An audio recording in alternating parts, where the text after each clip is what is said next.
evening, everybody. Welcome to the meeting of the Grandville City Council. I'd like to call the meeting to order and ask Marcy to call the roll, please. Councilmember Gelderlos. Merringa. Here. Nordhook. Here. Steenstra. Here. Truist. Here. Vanderwall. Here. And Mayor Mas. Here. Well, tonight, Justin Nordhook, council member, will be giving the invocation. So for those of you who wish, I'd invite you to stand for the invocation. We're going to follow that with a pledge of allegiance. Heavenly Father, we come to you tonight on the heels of Thanksgiving in the spirit of gratitude for all that each of us and collectively as a community that we have been given. As we enter this holiday season, we ask that we remember that you guide us to remember those in need. Bless everyone who does not have that which all of us need, and bless each of us to be a blessing to them. We also ask your blessing on all those who sacrifice during these holidays, time with their family, those who serve their fellow man, from those who work in healthcare to those who plow our streets. We ask that you would bless all who live in our city, all who work in our city, and especially tonight, we ask your blessing upon this council to guide us, that we would follow your will. And we ask a special blessing on our city manager, Ken, who joins us for the final time tonight. We pray for all of these things, Lord. In Jesus' name, amen. Amen. Amen. I pledge allegiance to the flag of the United States of America and to the republic for which it stands, one nation, under God, indivisible, with liberty and justice for all. Thank you, Justin. Appreciate it very much.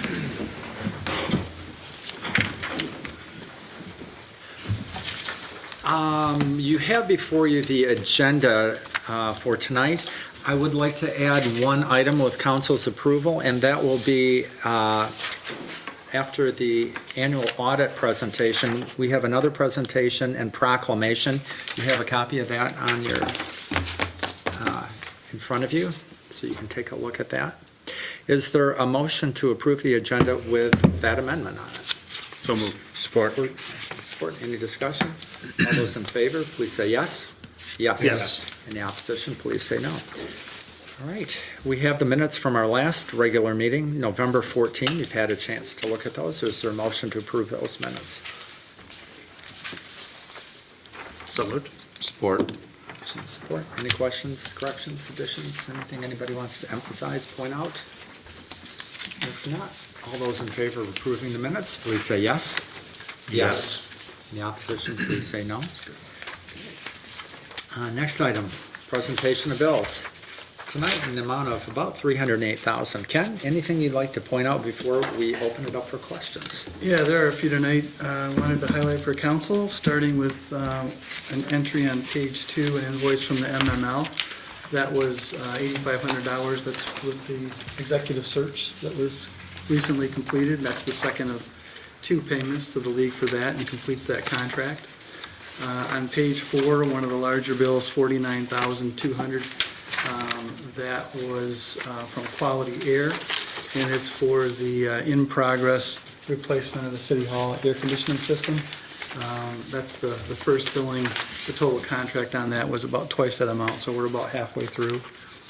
I don't think we're going to need the air conditioning for a little while, so probably okay.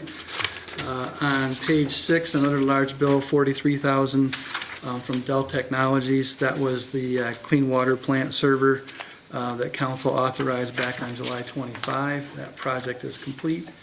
And then the water bill from Wyoming is there. It looks like a low amount. It's invoiced at $32,000, but that's reflecting a credit that we had for overpayment previously. So it actually was about twice that amount.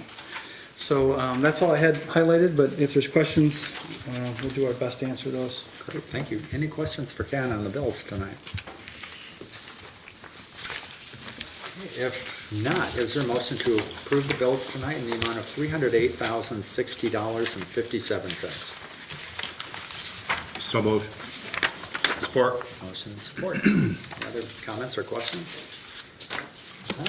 Marcy, would you call the roll, please? Councilmember Merringa. Yes. Nordhook. Yes. Steenstra. Yes. Truist. Yes. Vanderwall. Yes. And Mayor Mas. Yes. Okay. Next item is presentation. Doug Vredeveld will be giving a presentation on the annual audit, and Jane Sauerman as well. I don't know who wants to go first, but do whatever order you like. Welcome, both of you. I'm going to introduce Doug Breedeveld Hafner. He's a partner. He's been with us for a few years now, which has been great. Having that continuity this year through the audit fieldwork was perfect, as I started after the end of our fiscal year and the adoption of the budget. So I think it was invaluable to have that continuity, and he's going to present the audit to you and field some questions. And if you have any questions for me, I'll do my best to answer. I don't know all the answers yet, but I'm learning, so. She thinks I'm gonna know them. Yeah. So we'll see how this goes, but thank you for having me again. Appreciate being here to go through the audit briefly with you. You got me up, all right. So first of all, we do the audit and study internal controls and so forth, all to conclude and to form an opinion on the financial statements, which is found on page 1 of the audit report. It's laid out a little bit differently. It's, if you have your book in front of you, it's page 1, or on the PDF, it's page 1 on the bottom. So, but it's laid out differently. There were some new standards we had to implement this year for how the report looks and some additional information in the report. But the opinion now is right up in the second paragraph, right at the top of page 1. And it says, in our opinions, the statements present fairly in all material respects the financial position of the city. So that's a good, clean opinion, what you want to have when you do an audit. The other additional information in here is there's a little more clarity on what auditors' responsibilities are for the financial statements. Kind of on the top of page 2, there's some bullet points about that. These are things that are always done. They've always been done in an audit. Now they just laid it out here in the report for your information. And it also talks a little bit in here about being a going concern. Not a huge deal for a city with a millage in place, but maybe for an authority who has an expiring millage, for example, there could be a going concern. A going concern means that you're going to continue in business for the next year and thereafter. So we have always evaluated that. Now it's in the opinion. In addition to just the regular audit report, there's also a report on the very last page, which is in accordance with government auditing standards. It's a report on your internal compliance or your internal control and compliance at the financial statement level. If there were any weaknesses or conditions that we had to report to you, they would be in that report, but there are none. So again, the controls and compliance were clean. Didn't have any issues to report there either. All right, so I'll page you through the report a little bit, and I'll kind of go back and forth between the report and some slides to kind of show you where they come from and what it's about. But on page 5 through 10, this is management's discussion and analysis. And just a couple bullet points up at the top of page 5. These are the highlights or the big things that the city accomplished or is working on during the year. General fund exceeded expenditures and other financing sources by 1.2 million this year, so at a really good year there. The library expansion is now complete. Spent a total of about 5.9 million on that. Several street pavings are referred to there, a new truck and that kind of thing. So all the big kind of things are listed there. And I'll jump you ahead to page 11 through 13. These are called the government-wide financial statements. It's more of a long-term outlook and it incorporates all of the long-term capital assets as well as the long-term debt here. And you can see on the bottom of page 11, well, first let's go to the top. Okay, on the left-hand column is governmental activities, which is everything except your water and sewer, which are the business type activities. So right near the top, you can see there's an account receivable for leases of 1.3 million. And near the bottom, there's a deferred inflow related to leases for 1.3 million, the same exact amount. And this is a new auditing or accounting standard that we had to implement this year it's called GASB 87. If you ever talk to any accountants, it's GASB 87, but we have to account for the leases that are out there for the cell towers that you lease space on your water towers for the cell companies to have towers out there. So that's what is remaining on those leases to be received. And then partway down, about midway, you can see your net other post-employment benefits liability and your net pension liability. It totals $1.3 million and $6.1 million respectively. And in spite of those large liabilities, which are only recorded here on this financial statement, you still have a positive unrestricted net position at the bottom of the page there of $3.8 million. So it's good to be positive. There's many cities or communities that, because of the recording of pension and OPEB liabilities, they are negative. So you're in very good shape from that respect as well. And then we have a couple slides. Oh, I might have messed this all up, Marcy.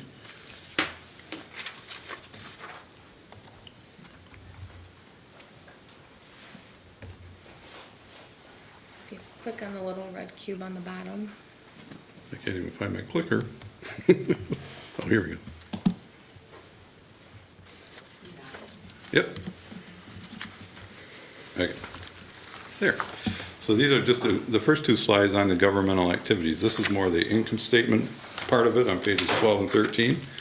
So this kind of lays out the expenses by function compared to the program or direct revenues associated with each of those functions. So you can kind of see that there is a deficit on the expense side for each of these areas. And that all that's really telling you is what is being covered by your property taxes and state shared revenue. So you can see a lot of the public safety, some of the general government, a little bit of judicial. Public Works has a lot of program revenues. That's because the Act 51 street revenue is there. So that's a direct revenue, it's called. And then we also have just a pie chart. Where does all this revenue come from? 58% of it is property taxes, 11% state shared, 10% charges for services, and there's also some operating grants, which includes the Act 51 money. I usually try to kind of compare this pie chart to last year's pie chart and tell you what the differences are, but last year's pie chart, there was a huge amount of capital grants because of the library project going on. So the capital grants kind of skewed everything, and property taxes were only about 46% of your total last year. So they weren't very good and comparable, but this is more normal, I would say, for what you get, but about 58% property tax. And then just flipping ahead to a couple pages here on page 14 through 17, this is more the fund basis financial statements. Stay away from that thing. The fund basis financial statements, which is more the fund financial statements that you're accustomed to seeing when you review reports on a monthly or quarterly basis. On page 14, this is your general fund balance sheet on the left-hand column there. Deferred inflows related to leases there, again, is the 1.3 million. And I also wanted to point out right smack in the middle of the page, there's a new fund, it's called the ARPA fund, an unearned revenue of 1.6 million. That's the money, ARPA money that has been received but not yet spent. So that's projected to be spent whenever you guys decide how you want to spend it, basically. But it has been received. And then the general fund, left-hand column again, right near the bottom of the page, unassigned fund balance is 6.4 million, which is a big number and well-funded, and no big issues there. And then jumping ahead to page 16, this is the income statement. Again, the general fund in the left-hand column there, you can see the bottom line. Fund balance at the end of the year, 7 million. And there you can see the net change in fund balance of 1.2 million at the bottom of the page. So that's the increase. There was new debt was issued this year for the fire pumper. That was a loan that was taken out for that. And then we get to, I'll show you a couple slides here, and then I wanted to go over some budget to actual information with you.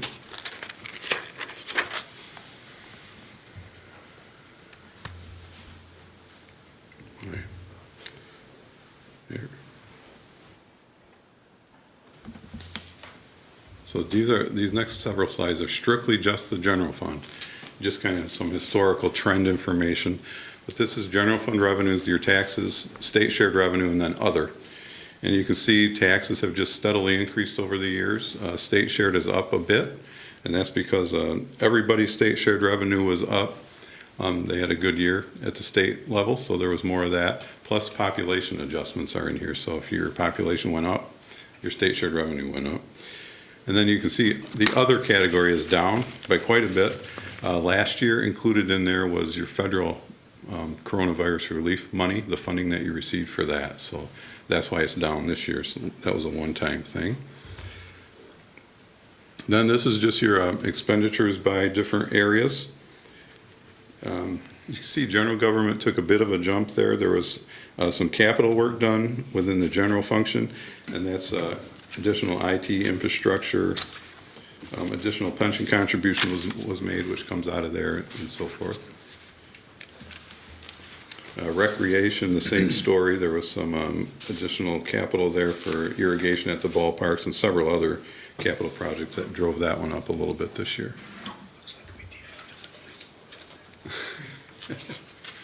And then here's a longer term look at your general fund balance as a percent of expenditures and transfers. You can see that's up. I believe the policy of the city is a 15% unassigned, and you can see you're well ahead of that from the audit perspective. A little over almost 60% there. And then here's a longer term look at property tax revenues, kind of the same information that was a couple slides ago, but longer term, and you can see it's been just a steady increase just due to taxable value increases. Okay, we'll skip this one right now. So on your budget to actual, page 45, we were getting all ready for this presentation tonight, and staff was looking at it to get all your questions answered. We found an error. So the one that's in your booklet is incorrect. I think Jane has handed out an updated page, which we will replace in the book. So page 45 is the single page general fund budget to actual. And you can see the budget, the actual expenditures again, 1.2 million above, or the bottom line. And it was budgeted to be about 345,000 positive. And at the end of the day, you finished 930,000 ahead of budget. There were no one or two particular items that caused that. All of the departments do a great job of watching their budgets and all finish ahead of their budgets. The issuance of the loan wasn't budgeted, and also there was a transfer in from the ARPA money that was budgeted that didn't occur. So those are the two big fluctuations near the bottom there. But once in a while we find those errors as we get ready, and unfortunately we found them. Then the last item, or last pages, is page 18 through 20. This is the water and sewer fund, or water and clean water fund. A couple things we look at here. You can see on page 18, the left-hand column is the sewer fund, or the clean water fund. And you can see there's construction in progress there of a little over 18 million. That's the new clean water plant that is very near completion. Wasn't quite wrapped up at June 30th. So your total capital assets here in the sewer fund are almost $42 million, which is a huge number. But what I wanted to point out is that only about 12 million of outstanding debt associated with that. So that's fantastic. I mean, you haven't leveraged it with a lot of debt. So it's really good. And even with all of that and the money spent, you're at a positive unrestricted net position of $5.5 million in the sewer fund and just over $3 million in the water fund. So they're both in good shape. The other thing we like to look at there is on page 20, which is the cash flow statement. So you can see the sewer fund, about midway down the page is the cash and pooled investments at the beginning and end of the year. So the sewer fund is down about 4.1 million, and that again is just because of the construction, just spending down money that was available for construction of the clean water plant. And the water fund had about 300,000 increase in cash. So they're both in good shape. Nothing unusual or bad to be aware of there. And then just a couple of footnotes I was going to point out. Actually just one, but on page 30, right at the bottom of the page. This is where we have to report to the state any issues with compliance or expenditures over appropriations or negative net position, and there's nothing reported here, so I just wanted to point that out to you. And that was it. We also issued a separate two-page letter that is mostly canned information. We do discuss in there a little bit about the about GASB 87 being implemented this year for the first time. Other than that, there's nothing unusual of note in that letter.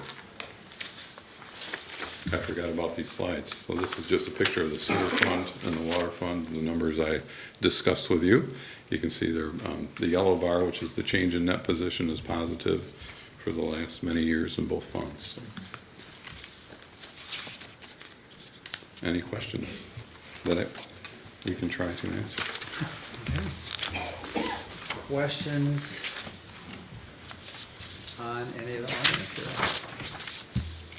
I think you've done a great job. Thank you. Yeah, very good. Again, thank you to all the department heads for being careful with the expenditures. I mean, we were under budget substantially, so thank you very much. All right. We always like to hear good news. We'll see you I next know. year. I know, it makes it easy. You can come back anytime with that. All right, thank you. If you have your bound documents, if I could grab those from you so I can put those updated pages in there for you. I just appreciate that. Yeah, I'll replace.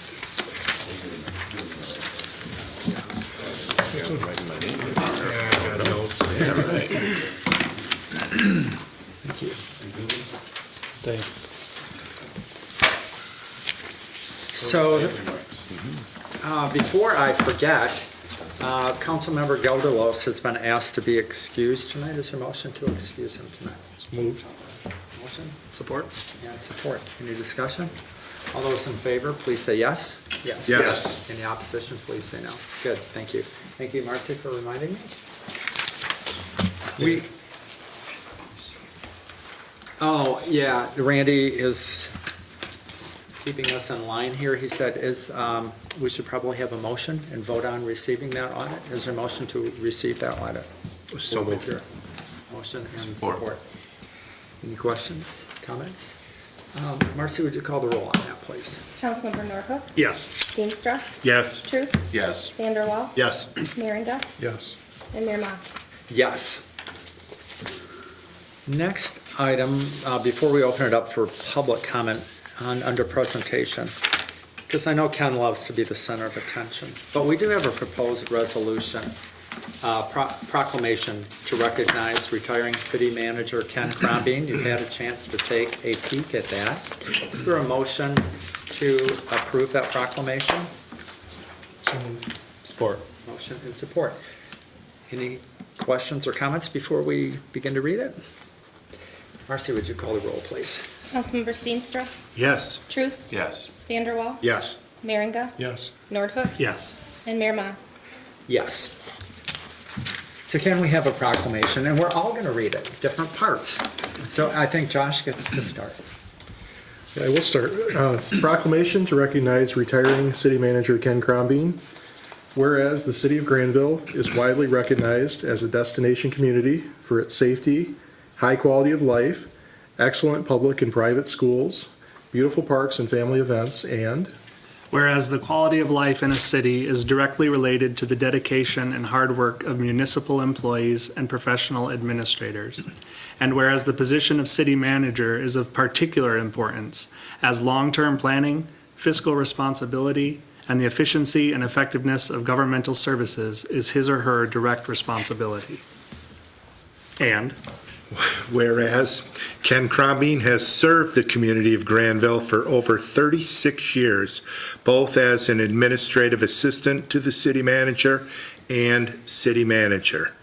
And Whereas Ken Crombeen's tenure with the city of Grandville has been marked by the highest levels of professionalism and integrity, inspirational leadership, and an unyielding dedication to providing quality service to all those who work, live, and travel within the city of Grandville. And Whereas Ken Crombie, having established a strong team of municipal leadership and having created an expectation of high standards for all those who work on behalf of our city, will now retire on December 2, 2022. And whereas Ken Crombie's unprecedented time as city manager is worthy of recognition, gratitude, and praise. Now therefore, let it be resolved that I, Steve Moss, Mayor of the City of Grandville, Michigan, along with the City Council, do hereby call upon all the citizens of the City of Grandville to join in congratulating Ken Crombie on his exceptional tenure as city manager and in wishing him a future abounding in excitement, joy, and good health. Thank you very much.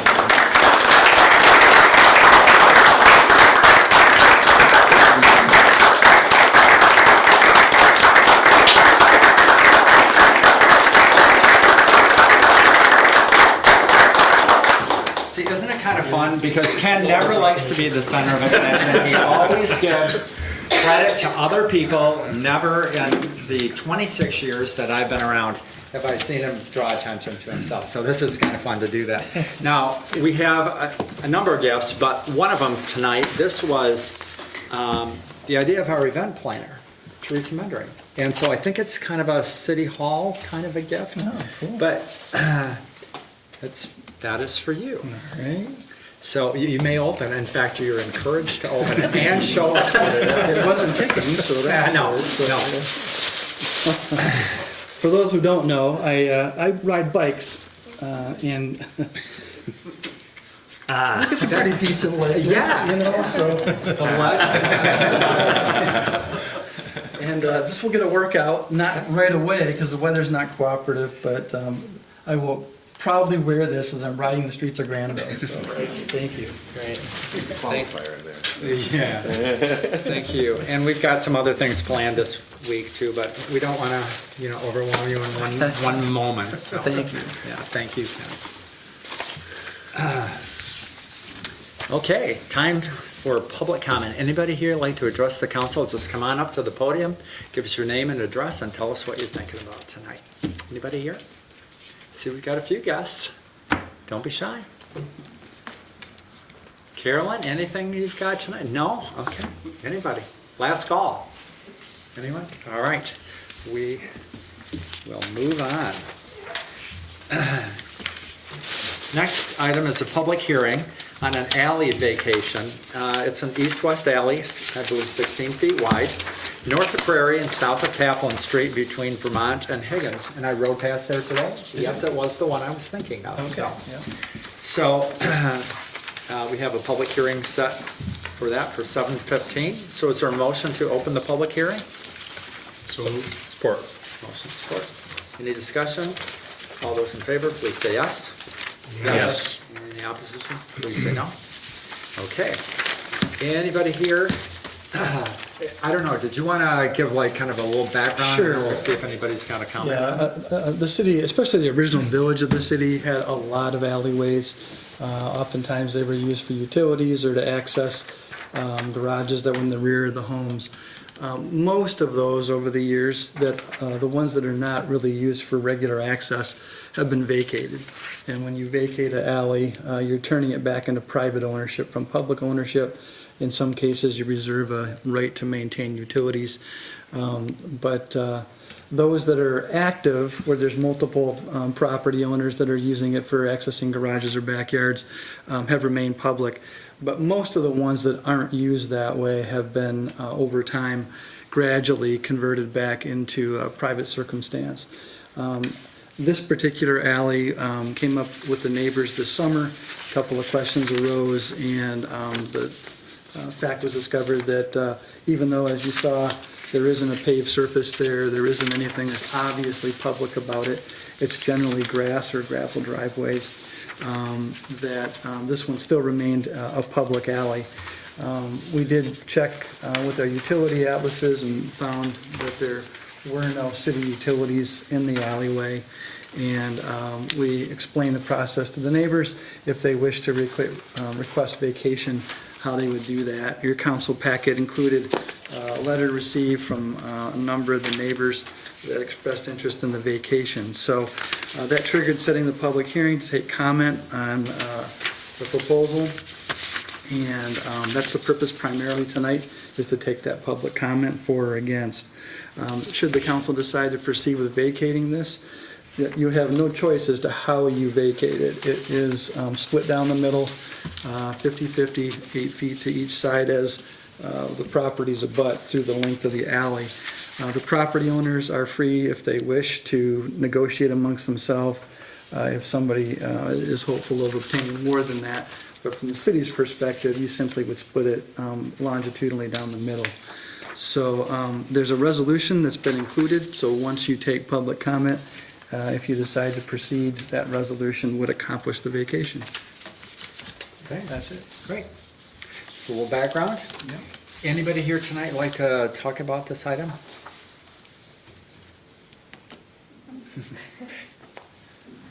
Maybe? Sure, sure, just come on up.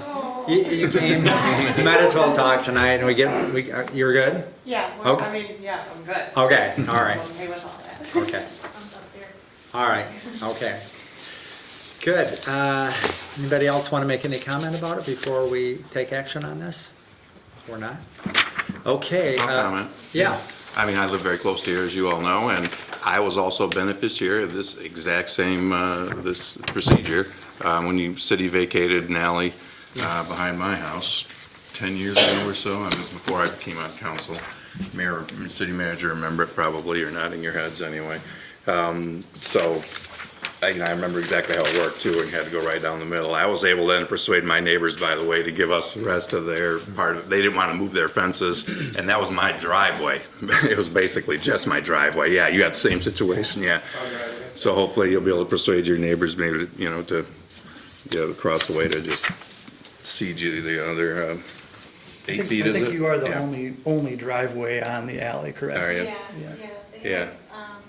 They have access. Yeah, we use the other half of their driveway to access our backyard as well. Okay. Yeah, as long as it makes it work out. Anyway, it worked out really well, from my perspective, the way, when the city vacated that for us, and certainly was appreciated. So obviously I would support that. Yeah, I had a question. The city never plows these alleys that we have, do we, or do we? Do we? No, okay, I didn't think so, but I was just The curious. alleys that are still public, we do. We do? Yeah, that are improved public alleys. So it's paved, then we would, Yeah. this one wouldn't have been, but. Correct. Thanks, okay, Yeah. I was curious, just Yeah. curious about that, okay. Right, Justin? Yeah, and I just had a question, and that was, I'm sure of the answer, but I just wanted to ask to be sure. There's a property on here that's listed as pending for sale, and so I wondered from a legal perspective and just making sure that they're in a position where if they were to close on that sale, and then we were to do this, that could change the terms of the property that they have just closed on. So has that been communicated with them? All things are legally sound there? The notice would have gone to all the property owners of record currently. So if there was a pending sale, there would not have been notice to the new buyer, correct, Marcy? Correct. Yeah. And if this goes forward, they'll get actually 8 more feet than what they had before. Right. Okay. Yeah. They get more, not less. To the current owner, to the current property owner? No, it Or would that then go to the? automatically, in effect, becomes part of the abutting property, Okay, 8 feet each way. okay. This will be, the Register of Deeds, we'll submit information to the county. Okay. That will accomplish adding 8 feet to all the property owners, regardless of who the property owners are. Perfect. Any other questions? I did have one note about that property. I did speak to the current owner, and he did want to maintain access to his backyard. So he asked us if we own that portion of the driveway, if we would still allow them to, but we don't own the entire portion. We just own the half that belongs to us. So we explained that to him. But he's kind of concerned that it might upset the deal But like you said, he got a letter, just like we did, so he would know that he could come here and object if he had any problems with it. Good, thanks. Marcy, what would the resolution number be for this? 3290. 3290. No, I can't touch those pictures. Okay. And Randy, when city relinquishes control of property, we need a supermajority when we vote? You should have a supermajority, so you'll need Yeah. 5 of the 6 Okay. of you that are here. All right. Curious. All right, is there a motion to adopt resolution number 3290, a resolution vacating an alleyway located within the city of Grandville? And before I forget, Randy pointed out, we'd like to change the wording on this, just to be just a little bit more clear.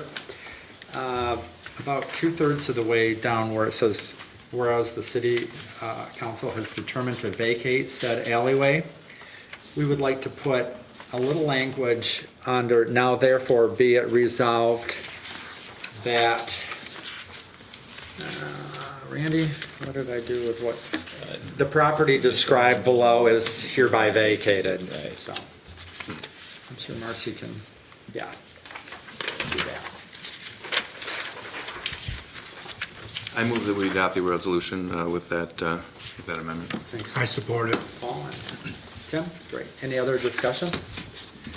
Marcy, would you call the roll, please? Councilmember Truist, Yes. Vanderwall, Yes. Merringa, Yes. Nordhook, Yes. Steenstra, Yes. and Mayor Mas. Yes. Okay. Under the consent agenda, we have a number of reports. The fire EMS October report, as well as the investment October report, and the minutes from the tree board for a number of months, June, October, and November, and the DDA, the November 2 meeting. We also have a proclamation recognizing Judge Peter Versluis and his pending retirement, I believe at the end of the year, so soon as well. And then we also have a purchase order and request for some turnout gear from the fire department, so approval of the consent agenda would be in the best interest of the city. So is there a motion to approve the consent agenda? So moved. Motion Support. and support. Any comments, questions? Chief, anything, you have a memo in there, anything you want to talk about the turnout gear? Straightforward, I don't think any questions. Okay, seeing no questions, Marcy, would you call the roll on that, please? Councilmember Vanderwall, Yes. Merringa, Yes. Nordhook, Yes. Steenstra, Yes. Truist, Yes. and Mayor Mas. Yes. Ken, last time, city manager's report. A few things just to highlight from the packet. The flyer is in there for Christmas at the Commons, which is this coming Saturday with a lot of activities from our downtown events coordinator. I didn't dwell on it in the invoices, but if you saw, there were invoices for camels and reindeer. So you can get a sense for all the excitement that would be part of this. The tree lighting happens at 5:30 on that Saturday night. And the parade again this year will be a stationary parade with crowds mingling around it, which works a lot better for that small space. There's just not enough curb space for everybody. So I hope everybody's able to get there for some portion of that. Also wanted to highlight the budget calendar that is in your packet. It's very much identical to what you're used to and certainly the last year. We do anticipate the usual 2 city council work sessions, one for the general fund and one for the utilities and miscellaneous funds. And so if you're not yet planned spring break vacation, take a look at this. The 3rd Monday in March and the 3rd Monday in April are the dates that we're proposing to do that. It fits well with the calendar and all the dates that all the information that's required to come in at certain dates and the review that goes with that. So it's tentative only that we haven't formally set those meetings, but that is when we'd like to hold those meetings, if at all possible. And then I just wanted to highlight Charlie Decatur, our assessor's memo. Council in the budget last year funded some additional field work. Actually, we've done it a couple of times, and for various reasons, COVID in particular, it hasn't happened. But this summer, it did go finally full force, and Charlie thought you might appreciate seeing some numbers there on what was accomplished with that extra resource in that department, and you can certainly expect that he'll want to continue that going forward. It went real well.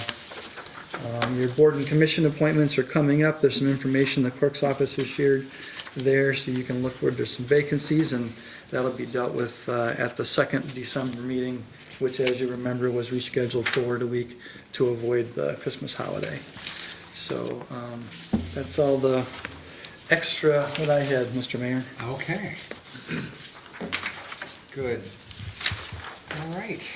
It is time for council member comments. Josh, let's begin with you tonight. Yeah, so a short meeting. It's hard to believe that it's Ken's last meeting. I hope we see you in the audience here, in the future. Spent a lot of time in this room. I don't know. I don't know what you're gonna do with yourself on Monday nights now, but share a few comments about Ken. I think everybody else will probably do the same here. Try to keep it somewhat brief. I was just thinking back, what to say. 36 plus years of service here in the city, basically your entire professional career. It's amazing. It is. It's amazing for a city manager like you to stay in the same spot like that and to spend an entire career, in the same community. And the things that, I've been here for a short time, relatively speaking, and to see what you've seen from when you started in 1986 to what things are like now, the development of our neighborhoods, the mall, the commercial corridor, the downtown, different staff, different council members, different board members, the community, people come and go. It's got to be amazing. It really is. Yeah. And I was just thinking back, when did I first get to know you? And it was when I was running for city council. I was, been in town for a few years, young guy deciding to run for city council. And I remember when I was running that summer, I reached out to you and said, I wanted to introduce myself and I wanted to stop in and talk with you and learn more about the city. And you were so gracious in inviting me in and welcoming me. I wasn't even elected yet. And I asked to know a little bit more about the city and the workings and to meet some of the department heads and get a tour, if I recall. And I think you spent a couple hours with me, just showing me around, introducing me to different department heads. And I just really appreciated that. And that was like my first interaction with you. Then I got elected and I've been here now for about 15 years. We've been working together. So during that time, I've gotten to know you well, I think. I consider you a friend. Consider you someone who's got great advice and a lot of wisdom. You're somebody who I really appreciated just being able to ask you questions anytime.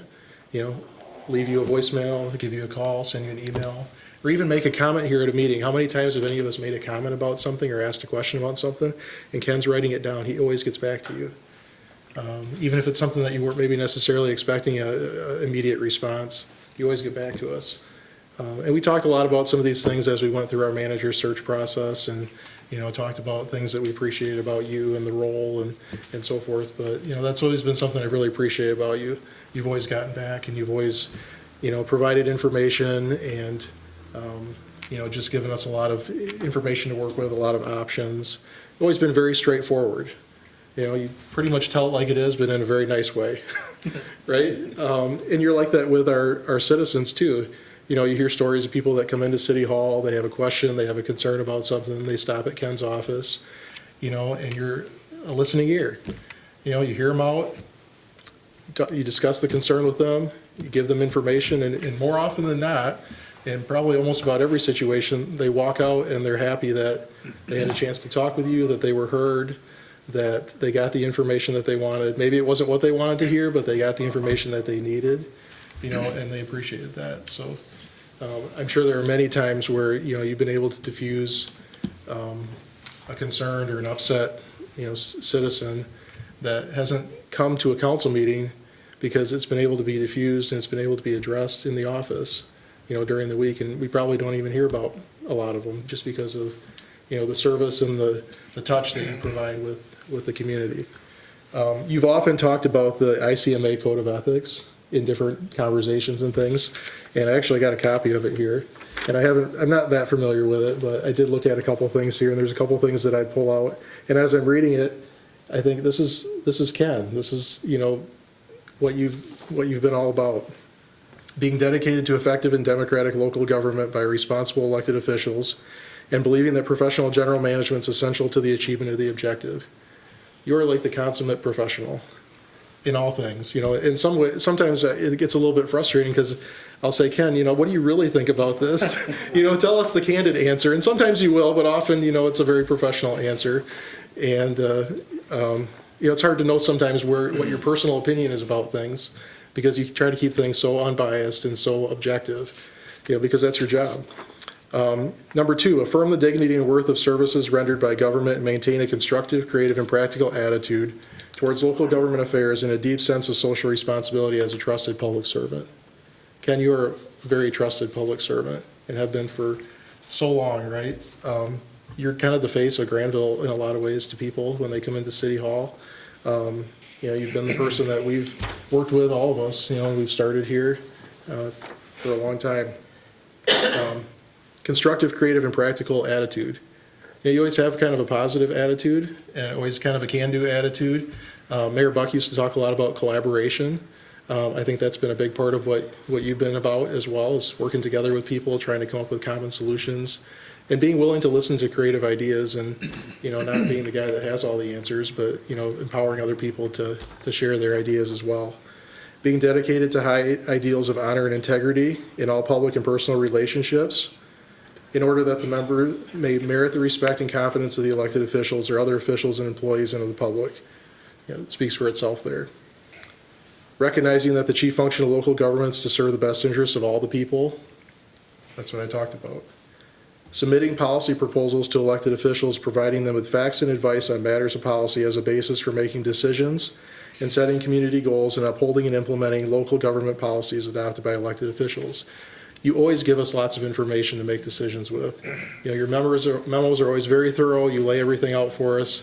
It's super appreciative. It's very informative, but yet you leave the decision making to us as the elected officials. You just give us what we need to do to make the right decisions.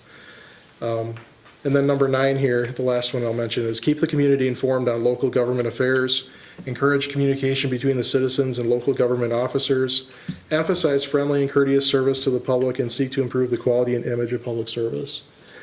Where I work, we talk about a concept called the shadow of the leader.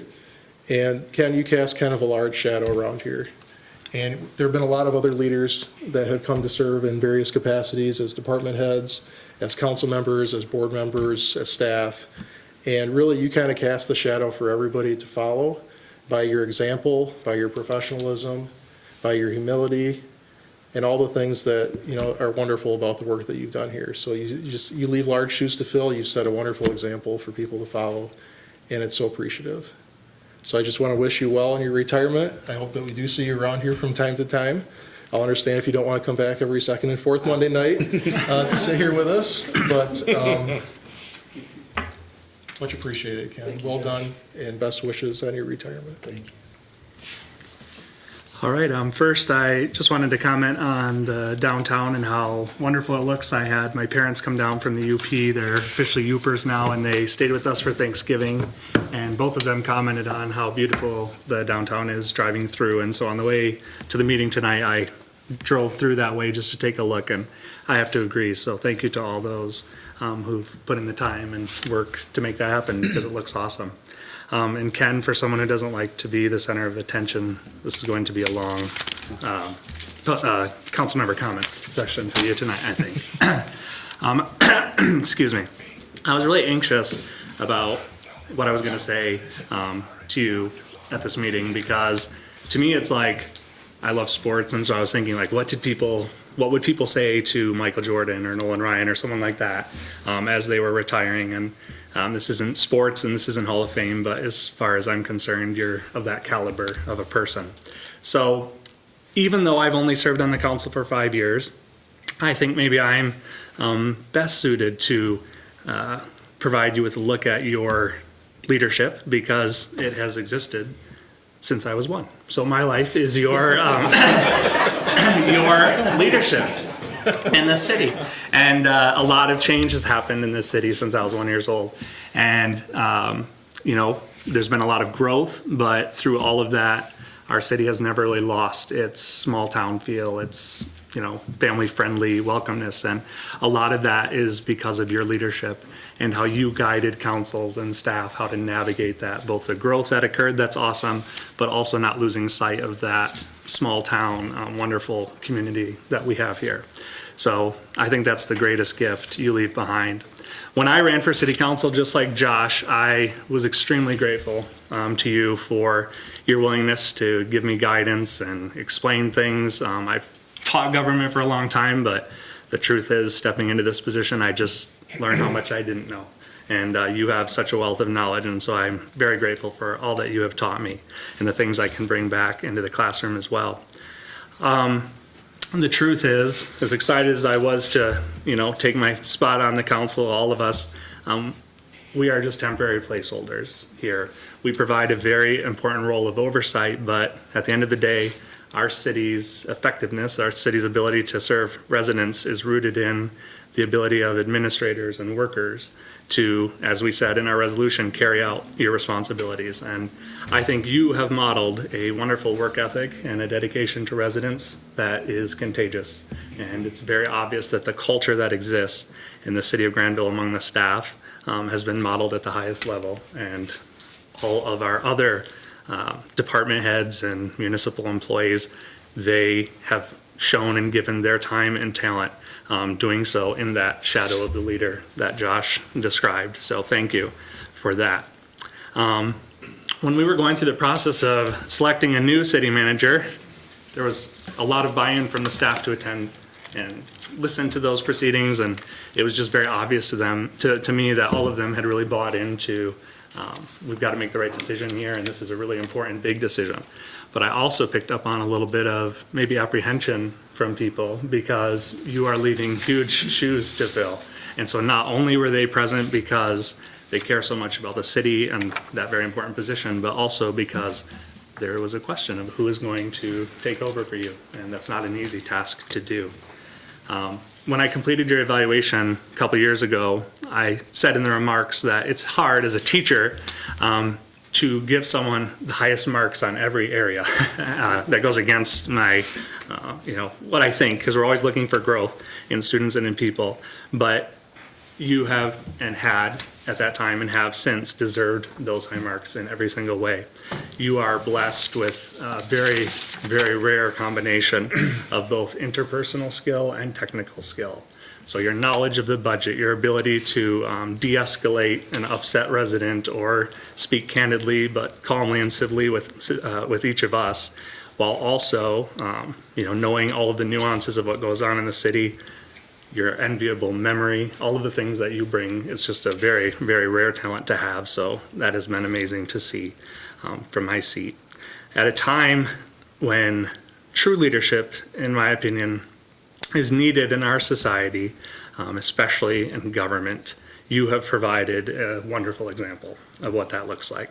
So thank you. And then finally, I just wanted to say that I know that just like tonight, you could be at home with your grandkids or with your wife, and that has been for the last 36 years the reality. So all of your accomplishments are shared with your wife, Linda, with your children, and we are equally grateful to them because we know that they made a lot of sacrifice so that you could have the impact you've had here in Grandville, as well as the impact you've had throughout West Michigan, because your impact is not just relegated to our city.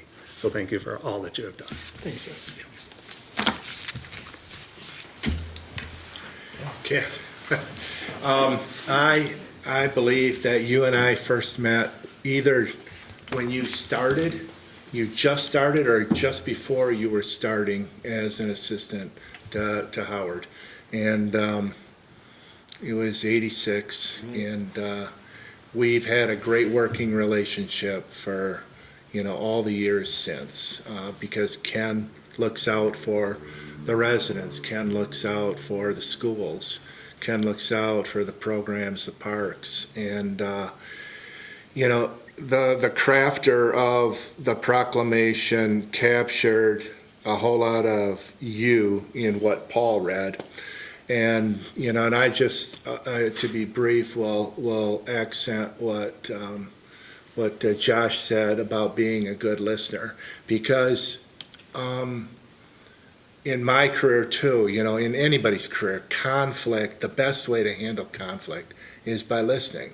And if people just know that you're listening, you heard them out, no matter what decision you end up with, they respect you. And I've heard the comments from so many residents, so many contractors over the years I've lived in Grandville, that, hey, that city manager, he's a great listener. So, if I took everything and just brought it down into 2 words, I'd say Ken Crombie, humble leader.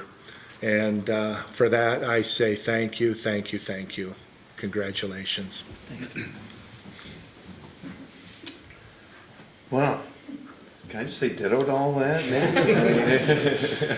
Maybe, maybe Ken might like that, I don't know. You're right. Yeah.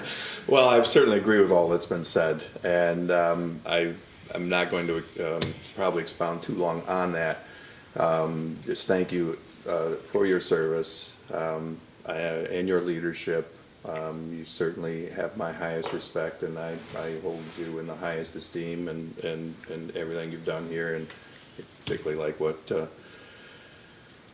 Councilman Seenster just said about you being such a good listener, and how that's such important in reducing the tension and in conflict, and which can happen a lot in local government. So that's all much appreciated, and so I just say well done. I've served with I worked for one of the greatest public servants. I too, like you, worked in the same building for my entire career. For 27 years I worked in the federal courthouse downtown. I never stood foot back in the place after I left. I'm just saying, okay, I mean, you play how you want. I'm telling you how I played it, okay? I mean, no aspersions will be cast upon you if you choose to play it that way, that's for sure. You've certainly done a great job here. I should have, I had a couple other things I wanted to talk about first. I should have mentioned before that. First, on the vacancies, committee vacancies, as a member of the 4th of July committee, I just want to appeal to council we need help on 4th of July committee. We really do.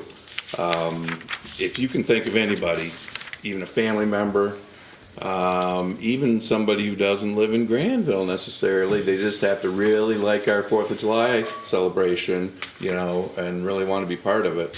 We need a couple. We really do. The staff is carrying too much of the burden, and we really need more help on that. And then finally, on the Christmas on the Commons, downtown, by the way, does look great. Just echo those comments. I know nobody from DDA's here, and they're the ones who are really responsible for it. But it looks fantastic. Very much looking forward to Christmas on the Commons. My trombone group, we're going to be playing at 7 and at 8 o'clock on stage. So expect to see you all there. Thanks. Yeah, I mean, echoing everything everybody else said is the easiest job to do when you go last, besides the mayor here. But one thing I'm really looking forward to the most with Ken is when he's retired, is now that I'm not necessarily his boss, is maybe we can go on bike rides together. I can't keep up with you, Jim. Or maybe attend a Michigan State event together or something. But you will be missed by obviously all of us. I guess I'm the youngest on this council per se. With my time here, but I do remember in 2017 when I was a finalist for an appointment that Paul won. I ran for that election and lost, and you were here at City Council with Mary Minus and Marcy and Carol Pettyjohn. And I remember you pulled me aside and said, "Don't give up." I said, "Okay." And then in 2019, moved forward appropriately there too. So I don't do well with this stuff. Makes two of us, man. Yeah. But regardless, you will be missed. And as Paul mentioned, there are some vacancies, so send your resume to Marcy. There are some people and some groups that could use your help from a knowledgeable resident. So you will be missed, Ken. Christmas at the Commons is my last comment as well. Paul, always look forward to that event. So thank you all for that. Speaking of Christmas on the Commons, I got an email from Teresa who encourages all of you to be down there and hand out candy canes. She'll be provided with that. So that's like, who doesn't like candy, right? 5 o'clock, Steve? Yeah, 5 o'clock. It starts, tree lighting is actually at 5:30. It's going to be could do a couple Christmas things and Christmas carols, whatever. Also, yeah, take a look at the board appointments. I mean, that's something, please recruit. It's an important job that we do on the council. So, yeah, I'm last. So, Ken, I've known you for almost 25 years. Actually, before that, because I was on planning commission, but really got to know you after I was elected a quarter of a century ago, which sounds, yeah. And I'm sure you'll remember there was an extraordinarily difficult situation right after I got elected. And you were probably, I don't know, early 30s, mid 30s, something like that. And so you were a young guy, and I thought, boy, I hope you know what you're doing. And you did. You handled that extraordinarily difficult situation very, very well. So one of the things, your temperament is so awesome. It's almost a judicial temperament, just very even, very fair. And tonight I just thought, well, let's see now, Judge Versluis is retiring. And we do have a law school right here in Grand Rapids, so if you're looking for another, probably not. Maybe past that. Probably not, but anyway, it's, you just have a way of diffusing very tense situations, and I've seen that over and over again. And another thing that I've appreciated about you is you've always made sure, we as council members, you've given us the somebody else said that too, you've given us the information, you help us. So we really appreciate that. So I know that knowing you, I hope that I am a better person, and I know that the city of Grandville is a better city because of your time here. So thank you for everything. Thanks, Steve. Thank you. So, okay, with that, is there a motion to adjourn?